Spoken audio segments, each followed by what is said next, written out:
Yes. If we can have just 2 minutes just to sort the webcast, please.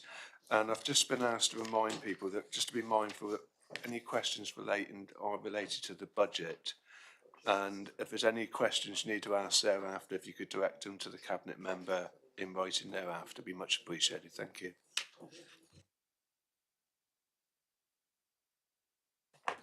I think we're good to go. So therefore, Councillor Stolman, if you'd like to do your introduction, please. Thank you, Chair. My session today covers four very different areas, so I'll try and cover all of them briefly within my introduction. Firstly, focusing on climate change, the climate change work we've done. I'd like to highlight some of the achievements and work that we've done over the past year. By the nature of my responsibilities on climate change, work cuts across all areas of the council, leaving me in the unique position. When looking at budgets and funding for Plymouth Net Zero 2030, we need to understand that there are different cost drivers. Firstly, costs associated with getting Plymouth City Council to net zero itself. Secondly, costs associated with supporting Plymouth to become net zero. And thirdly, costs associated with the impacts of climate change on council services. We've made great progress in our CCRPs and our CAP for this year, and they are reviewed annually as we have at the minute. With moving forward, we are going to be focusing on a new strategic plan, a 3-year plan, which will be coming to scrutiny at the beginning of March, in order to enable us to have a more streamlined and visible approach as to the steps we need to take and how we need to do it in order to reach our goal of net zero by 2030, which is of critical importance. Some funding bids that we were really successful in include securing £1.5 million from the D2 Grids project, investigating and installing for 5th generation heat networks, being awarded £3.3 million home grant upgrade grant for retrofitting 160 fuel poor homes, which starts next month through to 2025. And to date, we have secured £25 million across 18 district low carbon projects in the last few years. And in addition, we have a potential pipeline of £37 million for 6 future projects. And furthermore, our own Climate Emergency Investment Fund has supported 8 decarbonisation projects, enabling projects totalling £1.6 million. In addition, we have secured nearly £3.5 million of Section 106 funds to help develop district heat networks in the city and further low carbon interventions.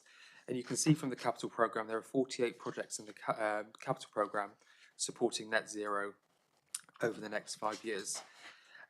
Just quickly, in terms of what we've done in the Civil Protection Service, we have got a new emergency response plan incorporating lessons identified from major incidents over the past 3 years. And this was presented to CMT earlier this month and will progress to Cabinet later on. The service has undertaken 24/7, 365 on-call duty, which is a statutory service, and we've responded to 45 activations of the system. We have also had exercises for the Devonport site, working with our partners in their plan to respond to a radiation incident. And we've also done work on the Catdown fuel distribution depot, and published several revised off-site plans for the fuel distribution depot in accordance with our statutory requirement. I think it's highly important to state that the Civil Protection Service is a statutory service that the Council has, and it's really important that this work is undertaken with our partners across the city as we prepare for a possible incident that requires the attention and action of the Council. For the next 12 months, we are going to be continuing working with our partners, focusing on training, flooding, business continuity, as we have done already.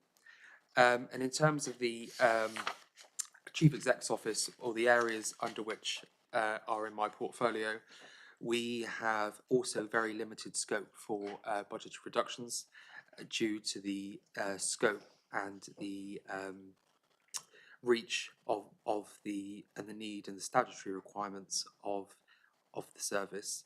That's all I'd like to say as way of introduction, Chair, but I'm more than happy to take questions from the committee. Can I open it to the floor, please? Councillor Poyser to start, and then Councillor Kelly, Councillor Lugger. Thank you, Chair. Good morning, Councillor Stoneman. How are you today? Thank you for that opening overview. Really, really useful. As you know, climate change, one of the biggest issues facing our planet right now. We've got an ambitious target. Some would say we could go further to be net zero by 2030. I've welcomed your approach to working cross-party as well on the Net Zero Action Plan, which you said is going to come before Scrutiny in March, we're looking forward to that. Working on that group, we've had knowledge coming from Exeter University, a whole range of consultants and sources around the scale of the challenge and the investment that's needed. Do we have the funds to achieve what we need to achieve by 2030? I think I know the answer for that. Have we gone to government and said we need money for retrofitting to preserve bus services? For what are you doing as a cabinet holder to ensure that we're sending that message, clear message to government that say we need more funds? Thank you, Councillor Poyser, for your question. I think what I'm really proud of is the ability for the City Council to bid and be successful in our bids for grant funds coming from government and other areas. And I think this is a really, really helpful element of the work that's going to be going forward, especially in terms of retrofitting older properties.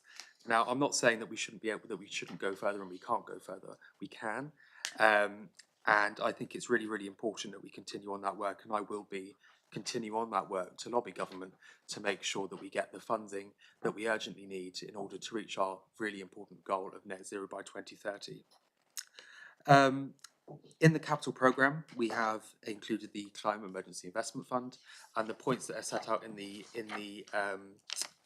capital programme highlight a huge level of resourcing going into moving Plymouth towards net zero by 2030, as you can see in the supplement pack. And there is the amount of funding is huge, and it is going to make a very, very big impact going forward.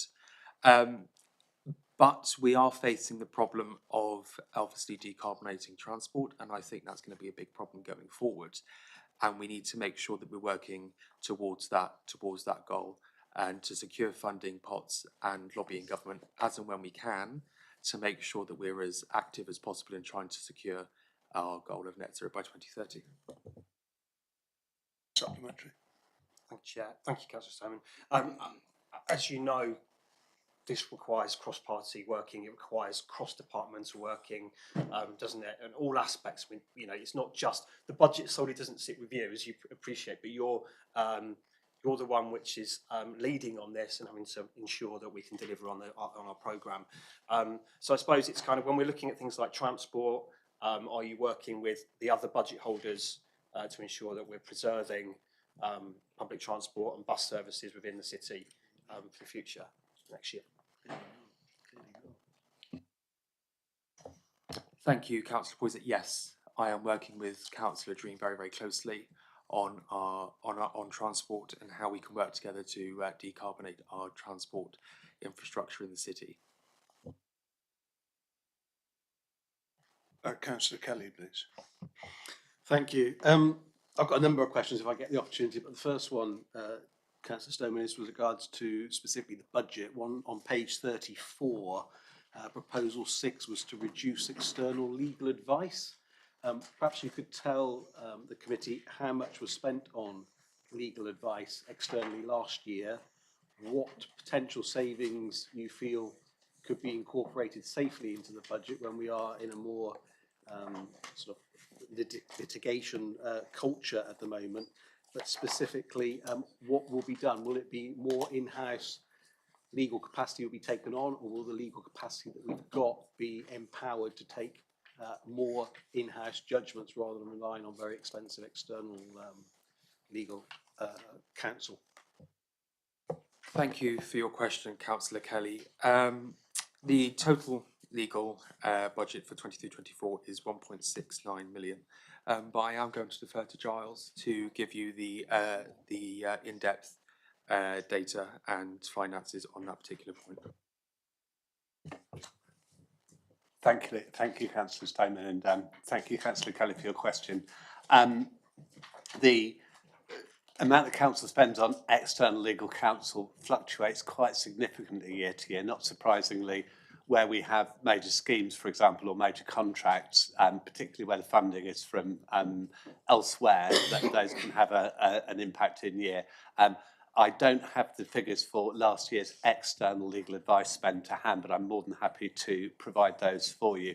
I think, as Councillor Kelly's aware, Emma Jackman took up her post during this year as our new Head of Legal Services and the Council's Monitoring Officer. And during that time, a review of the way that external legal advice commissioned has been carried out. The Council's also implemented this might sound a little technical, Councillor Kelly, but implemented a new case management system, which enables us to keep a tighter rein on briefs. The £20,000 that's been put forward has been discussed with members of the council senior leadership team as well, and it is felt that a combination of tighter briefs for external legal advice, quite often the council will seek for highly contentious and controversial cases, will seek King's Counsel advice to reinforce the position taken by the council. We wish to review that because of the extensive in-house expertise we've also retained over the year, and to also look at careful writing of commissions to make sure that we're only seeking external legal advice where the capacity or capability doesn't exist in-house. So we do think that the £20,000 that's being proposed is a reasonable expectation for delivery for the coming year, and I'm happy to. We did actually provide, by way of a freedom of information request, our figures in comparison also with the other authorities within the peninsula, the other unitary authorities, where we compared relatively well, but I'm more than happy to forward that information to Councillor Kelly, Chair.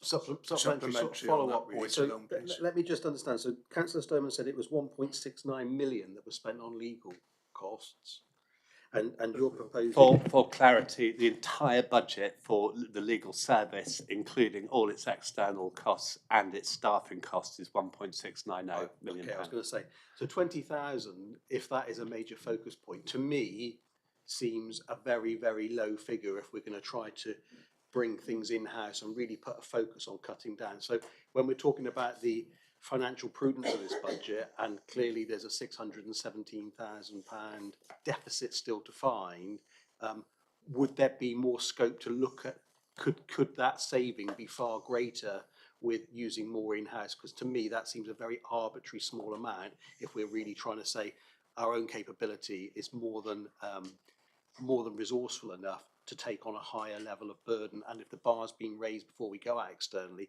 20,000 is probably, well, it's not many solicitors' hours on an external rate, full stop. Thanks for that, Councillor Kelly, and I fully understand why you'd asked that question.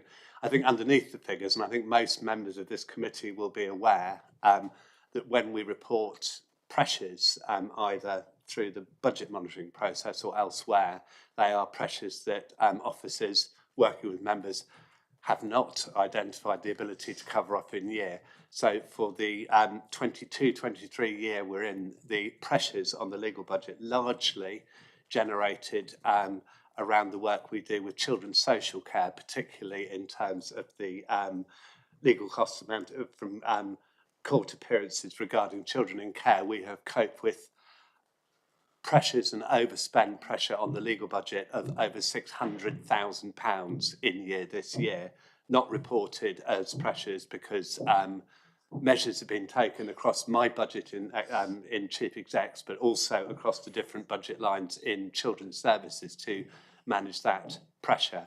So we whilst a great deal of work has been done very recently, as I think other members on this committee will be aware, in terms of minimising the legal costs associated with child protection, we still envisage continuing pressure in the coming year in those areas. So the £20,000 that you're hearing about saving is on top of a number of significant pressures that this and other budgets within the council will be sustaining in the coming year. And as I say, I've given you the figures for this year, so it probably needs to be seen in that broader context.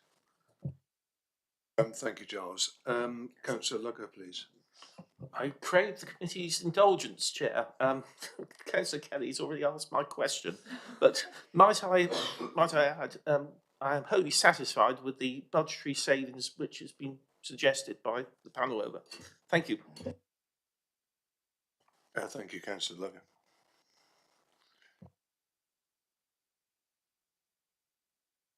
Councillor Aspinall. Thank you. Councillor Stoneman, you've got electoral services within your division. The budget is the same this proposed on this budget for the coming year as is last budget. We've got a big change into legislation about ID.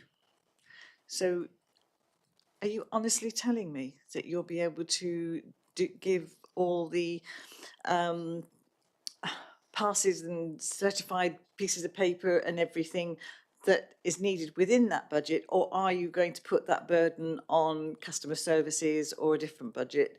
I just really wondered where it was going, since it's a government edict, basically. Thank you, Councillor Aspinall, for your question. Yes, I am, but it's important to note that we have got a £40,000 grant from government to help support with the costs of changes, and there will be more funds to bid for as we transition to this new way of running our elections.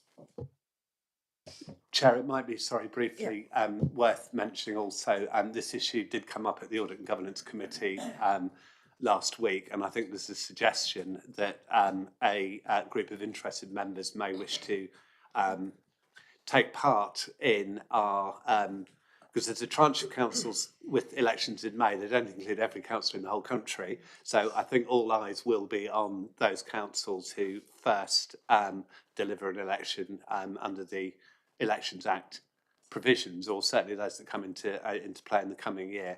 And you're right, it's quite a major change, and there's a great deal of work that's been undertaken, including the preparation of quite a detailed communications plan to make it clear to all of Plymouth's voters and potential voters what the requirements are and how to make sure they're able to vote successfully. But I think there's an offer that a member working group to oversee that process and to get involved in it has been suggested. I think whilst it's laudable we've got £40,000 coming in to help towards it, I mean, that's not going to cover it if you think about the amount of time it's going to take. You think about, I seem to remember being told that even if one of our members of staff started working on it now, we wouldn't get everything done by May, whatever the date in May is. And so I think if you look at 40,000, we've still got to put something towards it, because it won't cover the member of staff, the stuff that else, other bits and pieces that will need to be done. So I think what I'm not seeing is something specifically looking at that, and that's just probably the way the budget's papers say that. But to me, I mean, I don't know if David can flesh me out anything further that says, because 40,000 won't be enough. That'll cover one member of staff on costs and other bits and pieces that will be needed. So I think really I just want reassurance.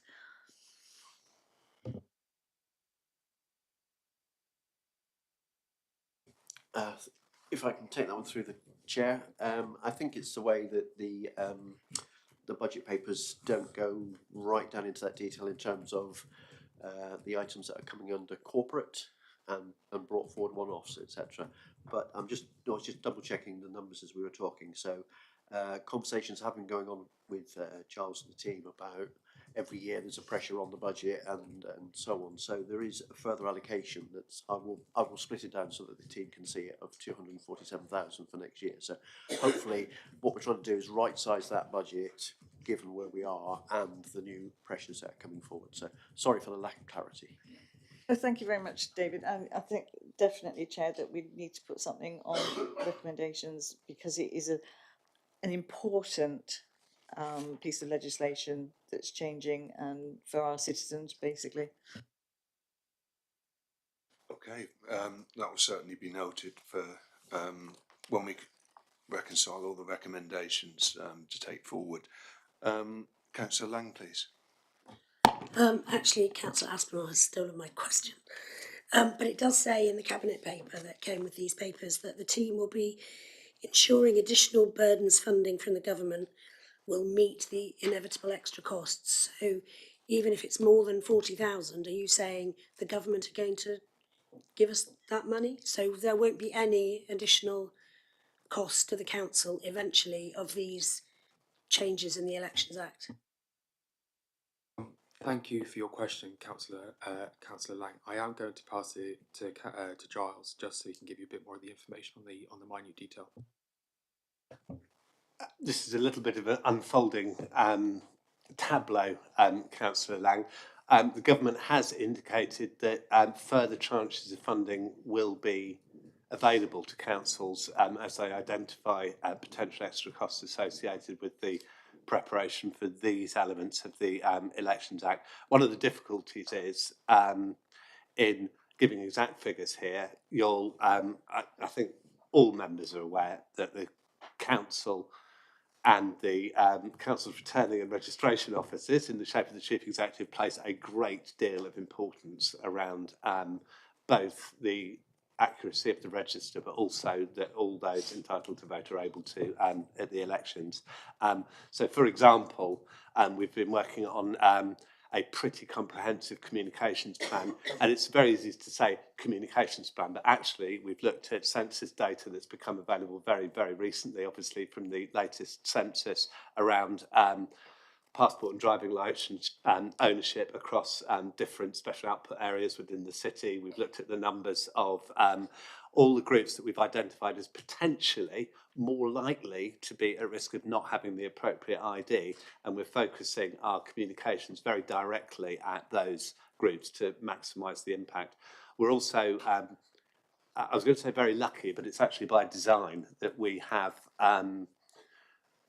up-to-date email and mobile telephone details for over 140,000 people who are currently on the register, which is quite unusual amongst councils, but we see it as a huge asset, so that we'll actually be able to undertake personalised messaging, which we've used in terms of registration and the like, to make sure that where we have got those details, that we're communicating directly with people. So, and this is obviously on top of the national advertising campaigns that got underway, potentially slightly confusing for Plymouth, in the same week as the by-elections, where we wanted to make sure, and we did some work to make sure there wasn't any confusion. And I have to say, I was, given the time of year and the fact there were by-elections, I was quite pleased with our turnout compared with other by-elections that have happened earlier in the year. So large numbers of people in the council, not directly within the elections team, particularly the communications team and our customer services areas, are also included in the effort that's being undertaken, which is quite data-led. And I'm, as I say, I'm very interested to share all of that with interested members. I think what I would say is the message is, to me, as the chief officer responsible for the responsibility for elections, is that it is a top priority that we do everything that we can, and we'll report on costs. But what we won't be doing is tailoring our approach to a lack of resources. We'll be looking at what the priorities are and working towards those. Supplementary? Only to say that I appreciate the effort, and of course I take your point about costs, but it's only echoing what Mary says, really, and it does make it clear here. The team will be ensuring additional burdens funding meets the inevitable extra costs, and I think we just want to make sure, on a very stretched budget, that we are not impacted financially by the changes in this Act? Thank you. I think this is a question for Councillor Stillman, for myself. It's about its impact really with regard to the medium-term financial plan and obviously resource implications. It's an experiment was carried out the other day, for example, electric car to Bristol. It turned out the electric car cost £88, the diesel cost £55 and the petrol car cost £53. Obviously with this move to the electric vehicles, another interesting article came up the other day about the weight of electric vehicles with regard to public car parks and the sustainability of the car park to hold the weight of the electric vehicles. What are we doing to actually monitor these possible on costs in future?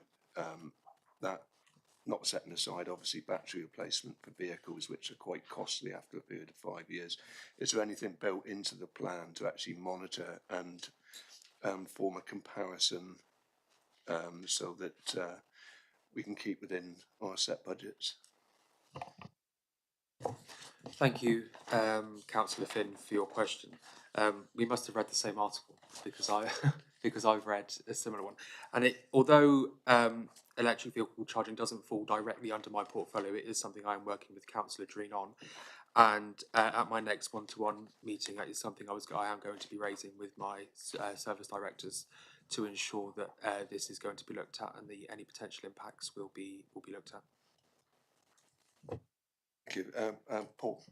Just to add to what Councillor Stoneman said, I mean, clearly transport and housing are the two giants, as I would call them, in terms of the need to decarbonise the city of Plymouth in terms of our commitment from the Climate Emergency Declaration of March 2019.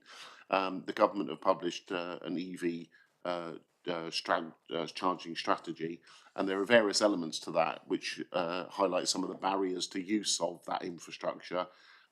Including issues of cost, because we're in a changing situation where carbon-based forms of car are giving way to increasingly to EV-based cars at the moment, and possibly other forms of technology in the future that are still yet to be developed, for example, hydrogen. So, as you probably know, we have a programme of 715 EV chargers that we're installing. Something like 315 of those are now in the ground. And it's that question around cost and cost differentials will change over time in accordance with government national policy, but there will be opportunities for us to bid for funding from that funding that the government made available to support that strategy, we hope later in the year.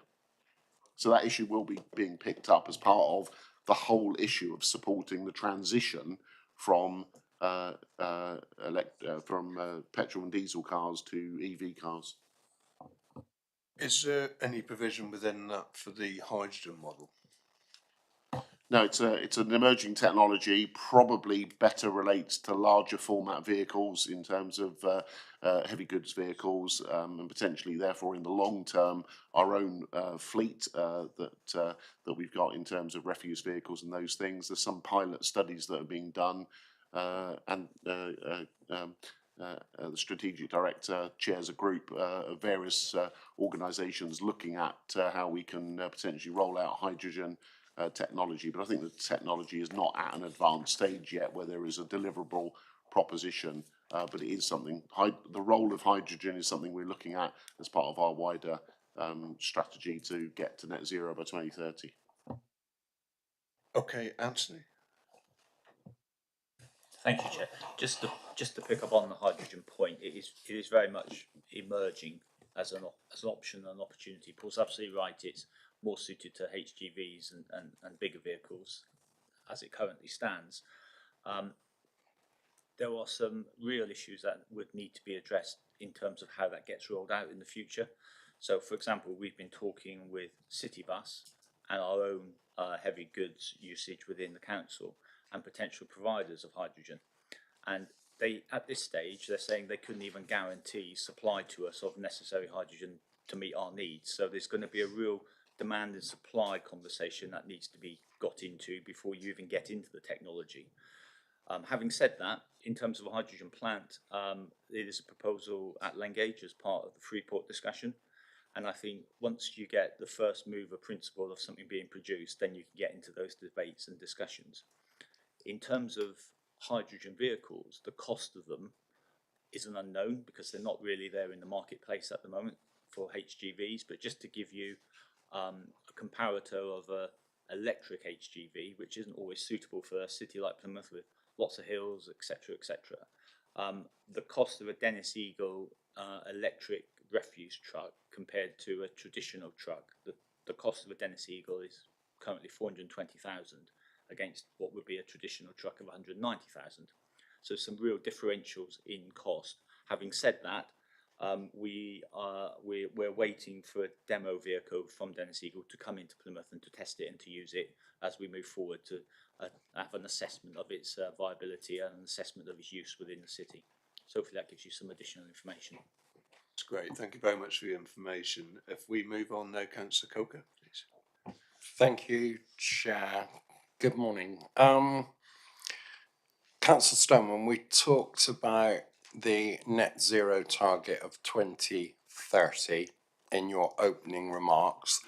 I would also like to put on record my thanks as well, to echo what Councillor Poyser said about working together. I have some real concerns, James, that we're sitting here in a budget meeting today. We're going through line by line or department by department on the cuts that are being made to services around the directorate, but nowhere can I see what these proposed cuts mean to our carbon emissions and the way we are tackling our carbon reduction strategy. So, for example, I'll just give you one example, and I don't want to go into it in this session because I'm sure in the ones this afternoon we'll go into it in a lot more detail. But the withdrawal of some bus services in the city will actually force a lot of people to return to cars or taxis. So how are we measuring the climate impact of budgetary cuts? Because I can't see it, and if it is there, I'd be really happy to have a closer look at it. Thank you, Councillor Coker, for your very important question. When the draft budget was presented by officers to Cabinet on the 10th of November last year, it was made clear that as proposals are developed further, assessments of their carbon footprint implications would be needed where appropriate and where possible. Now, the finance officer should be able, or hopefully can provide an update on the steps going forward and the next steps. Sorry, James, you caught me offline there for a second. Say that again. So we're talking about the council's budget proposals, assessment for their climate impacts, and the proposals, the assessment of the proposals going forward on their carbon footprint. Thank you, James, for passing them across. We're here to talk budgets, aren't we? And my job is to put the numbers together. I forget who said it's a numbers game, putting the numbers together. So that's my job. And then I'm working very closely with all of the Cabinet members and all of CMT to look at other implications and a lot of items that have come up yesterday and today about what's the impact then on the elderly. We've got provisions. What about the fact that there's a cost of living crisis? This is one of those jigsaw pieces, isn't it? And I notice when we look at reports that come through, it's very clear that before a report goes forward, everybody looks at finance sign-off. What is the impact on the numbers? There's a legal impact. Is this a legal report?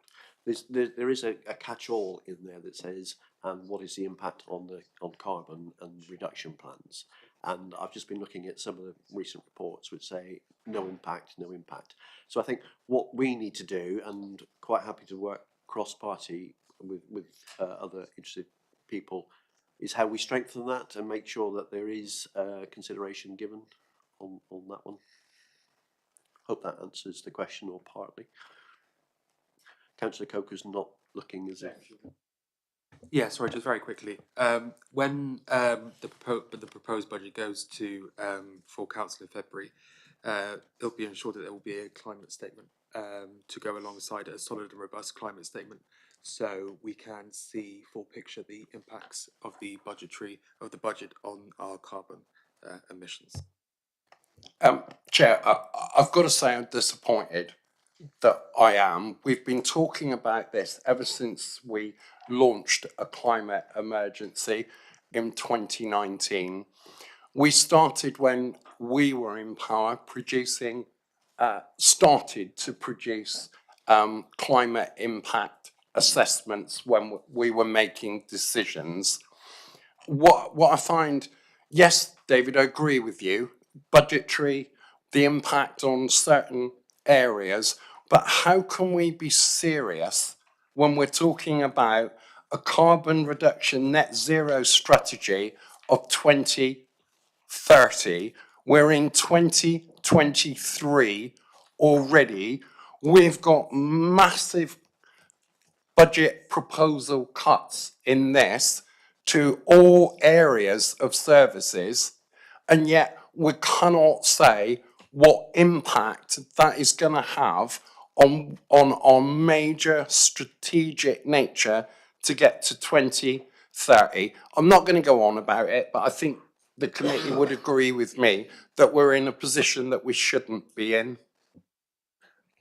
All I'll say in response to that, Councillor Coker, is if you feel there's something you want to take forward on that, then draw up a recommendation. There's something for the committee to consider thereafter and take forward, so that your concerns can be hopefully dealt with.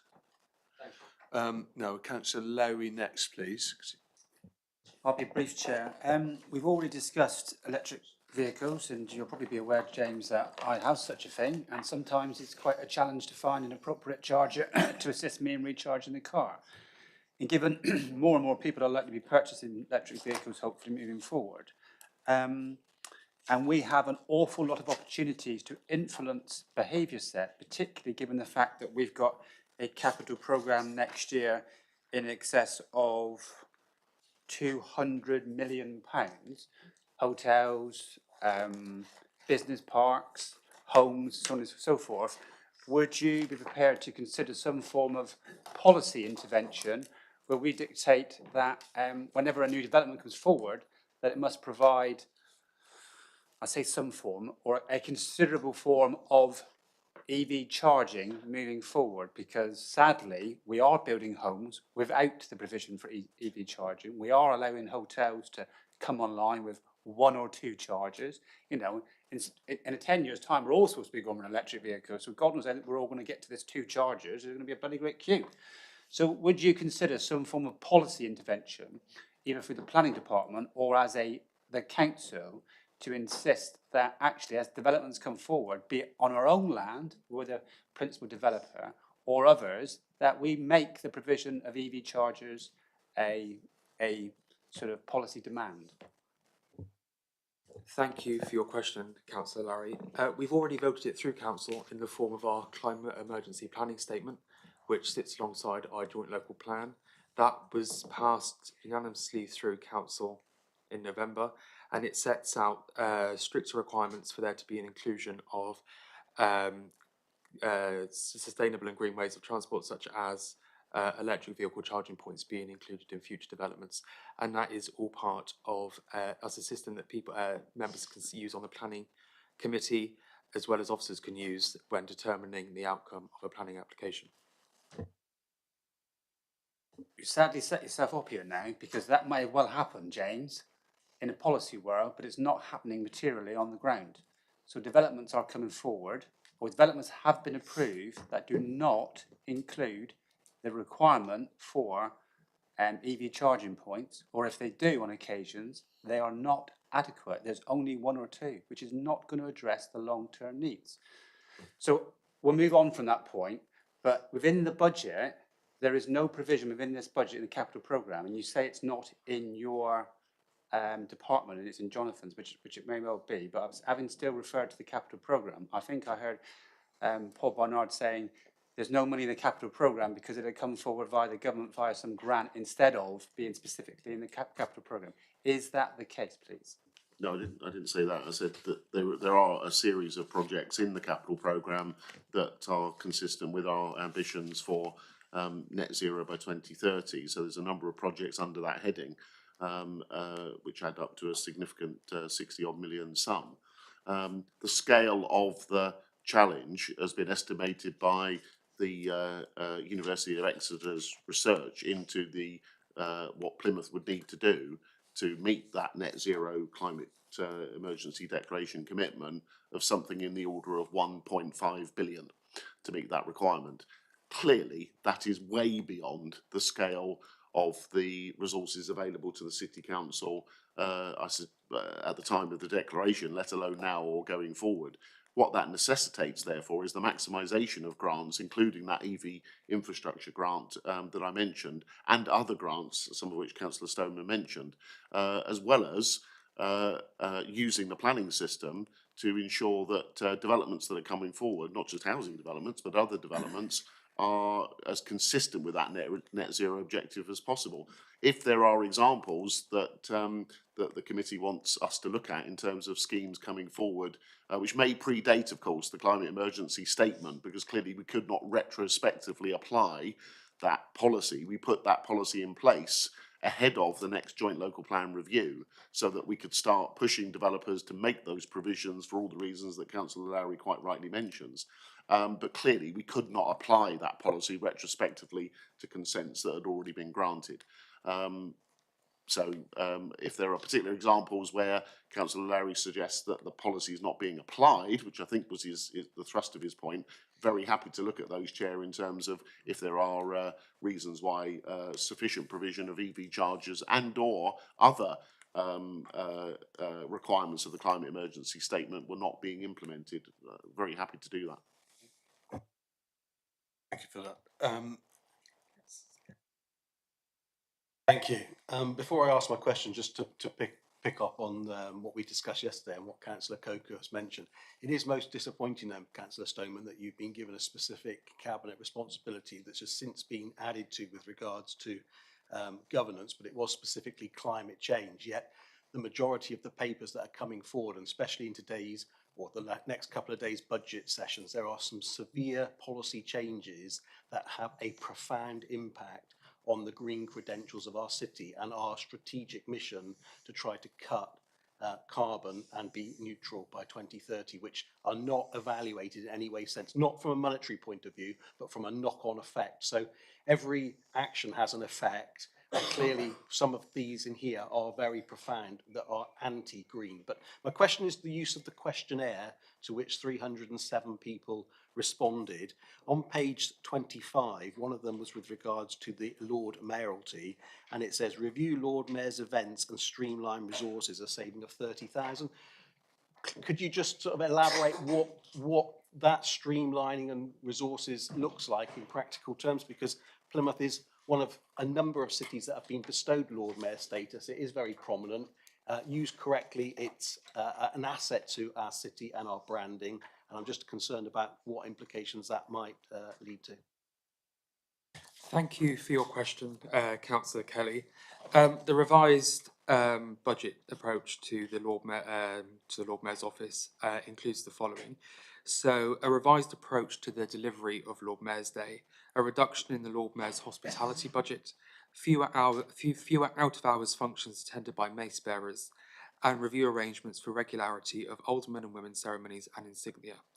These issues have been discussed with the current Lord Mayor and events team. Now, I'm happy to hand over to Giles if there are any more in-depth questions you have on the budgetary issues. Just briefly, by way of supplement, not surprisingly, at any one time we'd liaised with the current incumbent in the Lord Mayoralty.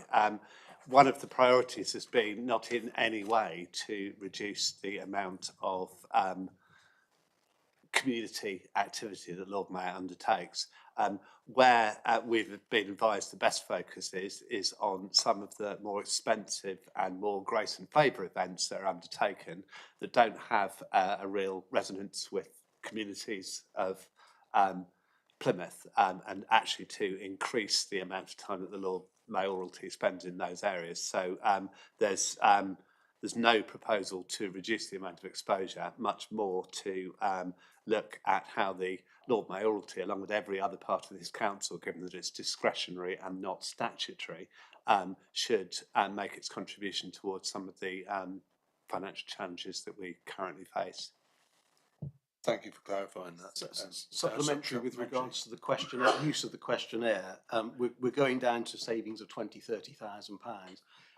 Was there any consideration to use this questionnaire, because it had been debated at full council, with regards to putting something in about the electoral cycle, which, based on a 10-year term, could save some 1.5 million?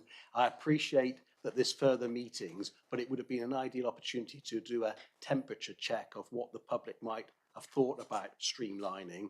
And when we're talking about David and the medium-term financial plan, clearly that would be a saving that potentially could be replicated year on year rather than one-off. So was that considered, and why was it ruled out? And it is disappointing to note that from a democracy point of view, at a recent meeting, both the Greens and the Independents were excluded from those discussions. I can answer that, Chair. I'm very pleased to say that with the unanimous agreement of the whole council and the Audit and Governance Committee, a full public consultation on electoral cycles is scheduled for June of this year. So it would have been actually somewhat confusing to include any other questions in that, given that we've got quite a comprehensive piece of work with the full support of all councillors going ahead in June of this year. I concur. Councillor Watkins, please. Thank you, Chair.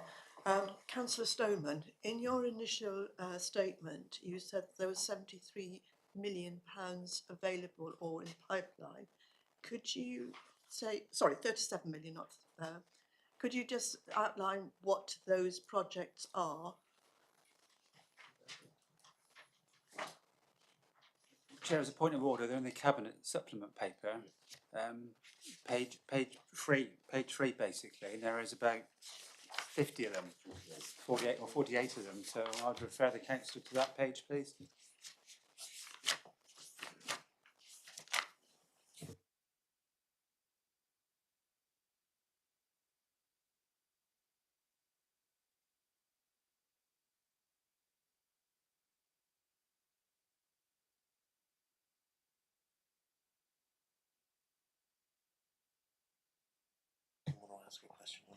It's page 3 of the supplement.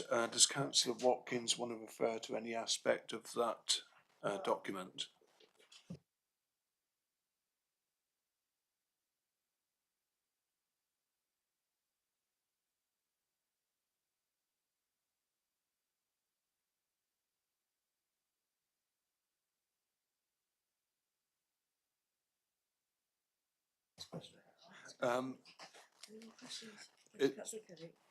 Councillor Poyser. And then Councillor Kelly. Is there any more questions? Anybody would like to add any more? Right, so there's 2. You sure? Clear sign language, yeah. All right, so Councillor Poyser, please. Okay, thank you, Chair. It's just a question on mobility hubs, probably comes up in Jonathan's session as well, but seems like an appropriate moment since we've been talking about EVs. An excellent project, yeah, making use of Transforming Cities funds. Again, you know, promoting e-bikes, e-charging points around the city, barrel bikes, which I think, you know, we're looking forward to introducing. Noting at the budget for that fund, we're looking to implement that in the next financial year. Is that the conclusion of that project in the next financial year, or will it run into the following year? There's no... Yes, Mobility Hubs is one of the projects within the 113.5 million Transforming Cities Fund programme, which, as you say, sits under Councillor Dreen and sits within the approved capital programme. It will be bringing forward 50 sites for rapid EV chargers, 95 sites for the hire of 500 e-bikes and 10 car club vehicles, and that will be implemented during 23-24. Supplementary. Thank you, Chair. So I suppose my question is, we're on track for that. It's not going to go into the following financial year. Phase one is under contract. We're obviously in the process of driving forward the sites that, as I think members know, were the subject of extensive discussions with every ward councillor on the precise location of those mobility hub sites. Thank you, Paul. Councillor Kelly, please. Thank you. I refer to the Plymouth Net Zero 2030 to include the Climate Emergency Investment Fund. Councillor Stone, I was delighted last year that we set that fund up with guidance from Paul Barnard to really look at the credentials of the council and its green facilities, but to have proper funding to be able to bid. Have you fought to increase that fund? Is it going to increase? Is it going to stay the same, or is it going to decline? Bearing in mind, as Councillor Coker said, we are accelerating towards 2030, but I haven't seen any notable acceleration with regards to the delivery and the importance of reaching those milestones. Thank you, Councillor Kelly. Firstly, I'd just like to highlight the success of the Climate Emergency Investment Fund in being able to secure funding for many net zero projects across the city. But for the detail, I will hand over to David to talk about the capital programme. Thank you, Councillor Stoneman. In terms of the budget, yes, you're absolutely right. You put a scheme in from memory. It was £250,000 as a base budget, and the idea was that would grow to a point where we, as a council, decided that we had enough put away in the bank. So 250 was put into the current year budget. The plans at the moment are that for the year that we're looking at, 23-24, there is no additional 250 going into that budget. So you've got the base 250 in there. In fact, it will reduce by 50 is the current plan, so there'll be 200,000 to spend. And then when we get back into the MTFP for 24-25 and following years, the plan is to step that back up by the 250 as per your original plan, or if more is needed or less needed, that will be part of the considerations. So why is it not increasing in the current year? We're talking to the team and the plans are in place. I'm confident that there's the funding in place to fund the projects that have come forward.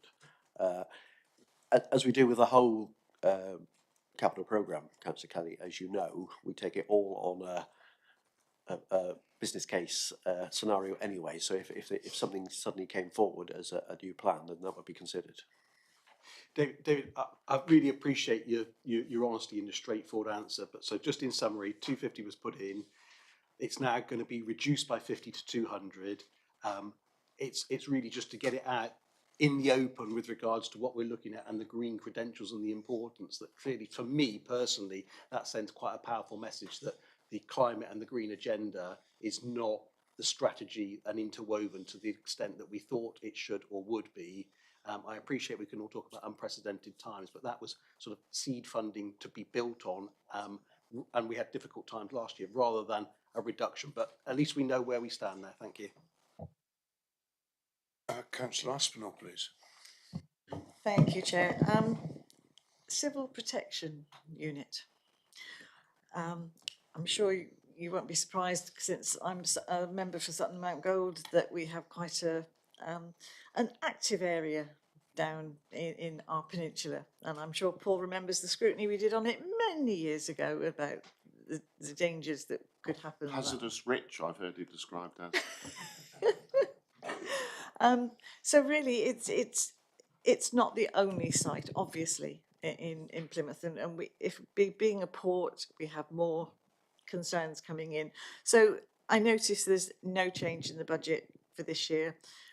We do have to look at whether we have active drills and sort of preparations and all that. Are you confident that the budget will cover all the necessary runnings of things, whether it's in Devonport with the dockyard, whether it's the various things that go on in my ward, if we're looking at various petrol stations, etc., etc.